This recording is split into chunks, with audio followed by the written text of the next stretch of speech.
This channel does not promote any violent, harmful, or illegal activities. All content provided by this channel is meant for an educational purpose only. পুরো নিয়োগ দুর্নীতি মামলায় আবারও সুজিত বসুকে তলব ইডির। আজই সিজিও কমপ্লেক্সে হাজিরার নির্দেশ দেওয়া হয়েছে।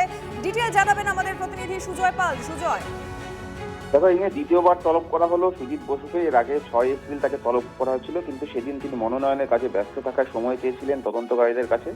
যদিও তাকে সময় না দিয়ে আবার নোটিশ পাঠানো হয় এবং আজকেই তাকে সিজে কমপ্লেক্সে হাজিরা দিতে বলা হয়েছে।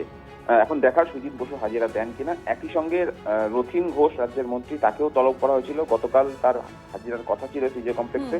তিনি হাজিরা এড়িয়েছেন এবং মনোনয়ন এবং নির্বাচন সংক্রান্ত কাজে ব্যস্ত আছেন বলে সময় চেয়েছেন।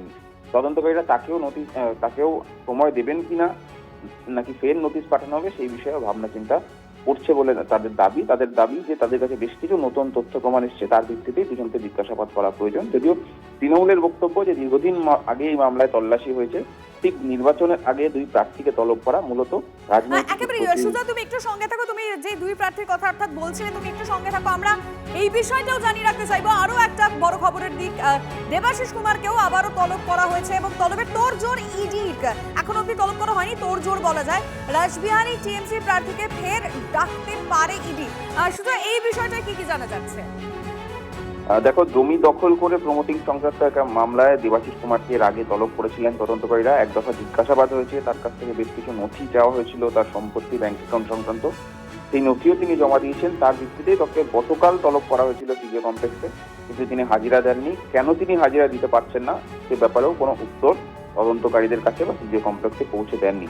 তাই সূত্র মারফত জানানো যাচ্ছে যে যেহেতু তিনি কোনো কারণ দর্শাননি তার গতকালের হাজিরা না দেওয়ার, তাকে ফের তলব করা হতে পারে। তার কারণ তদন্তকারীদের কাছে যে তথ্য প্রমাণ এসছে, তাদের বক্তব্য যে প্রথমবার জিজ্ঞাসাবাদে তাকে সন্তুষ্ট হননি ইডি তদন্তকারীরা, তার পাশাপাশি নতুন তথ্য প্রমাণ এসছে, তার ভিত্তিতেই তাকে তলব করে জিজ্ঞাসাবাদ করা প্রয়োজন। তাই ফের তলব করা হতে পারে দেবাশিস কুমারকে, এমনটাই সূত্র মারফত জানা যাচ্ছে।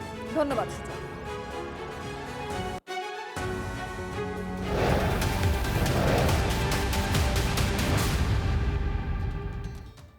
ইডির হাজিরা এড়ালো সোনা পাপ্পু। গতকাল সিজিও কমপ্লেক্সে হাজিরার নোটিশ দেওয়া হয়েছিল সোনা পাপ্পুকে। হাজিরা দেননি। তোলাবাজি, অস্ত্র নিয়ে ভয় দেখানোর অভিযোগ সোনা পাপ্পুর বিরুদ্ধে। এখনও সোনা পাপ্পুর খোঁজ পায়নি পুলিশ। অথচ আমরা দেখতে পাচ্ছি ফেসবুক লাইভে একের পর এক হুঁশিয়ারি দিতে দেখা যাচ্ছে সোনা পাপ্পুকে।